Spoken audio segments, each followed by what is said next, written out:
Hey fellow coders, are you ready to conquer another LeetCode challenge? Today we are tackling the summary ranges problem, a question that seems simple on the surface but requires some crafty thinking to solve it efficiently in C Sharp. Whether you're prepping for an interview or brushing up on C Sharp, this one is a must know. Here's the setup. Imagine you're given a sorted list of numbers and you need to group consecutive numbers into ranges. Easy, right? But but what if there is a twist, like handling single numbers or managing edge cases? That's where most people trips up. Stick around because I'll break this down step by step. By the end of this video, you'll not only solve this problem but truly understand how to ace it in interviews. Let's jump in. Here's the deal. You're given a sorted array of unique numbers like this. Your goal, group them into ranges. But there is a twist. If numbers are consecutive, bundle them into a range like 0, 2. If the number stands alone, just list it like this, 7. So for this array, the output would be 0, 2 for the first group, 4, 5 for the second group, and 7 as a solo number. Pretty neat, right? Think about this in this way. Imagine you're given your tracking days when you hit the gym in a month. If you went 3 days in a row, you'll write 1 by 3. If you skip a day and went on the 5th, it's just 5. Summary ranges help you organize this tricky behavior, except now you're doing it only with numbers. Here's how you'll solve it step by step. We'll loop through the array to find consecutive numbers. When the streak ends, we'll record the range, and at the very end, we'll wrap it up with the last range. Sounds simple, right? Let's jump into the code. This is the main method we'll use to solve the problem. It accepts an integer array nums as input and returns a list of strings representing the ranges. Step 1. Initialize output and handle edge case. We create an empty list result to store our ranges as strings. This checks if the input array is empty. If so, we return the empty result list immediately.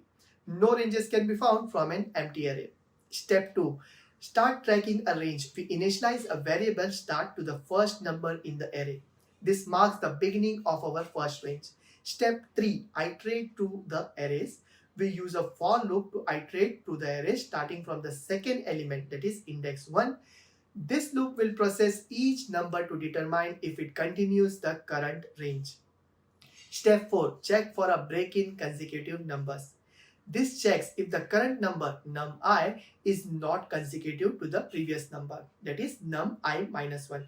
If they aren't consecutive, the current range ends.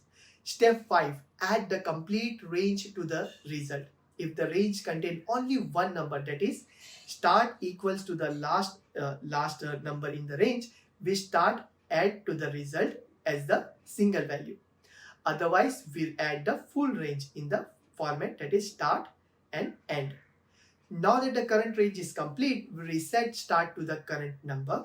This begins tracking the next range. Step 6. Add the final range. After the loop finishes, we still need to process the final range. If the range ends with a single number, we add it directly. Otherwise, we format it as start, end.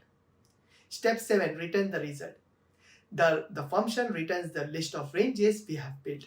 Now let's test this code. This is the entry point of the program. We'll test our function. We define a sample input array. This array includes both consecutive numbers and individual ones.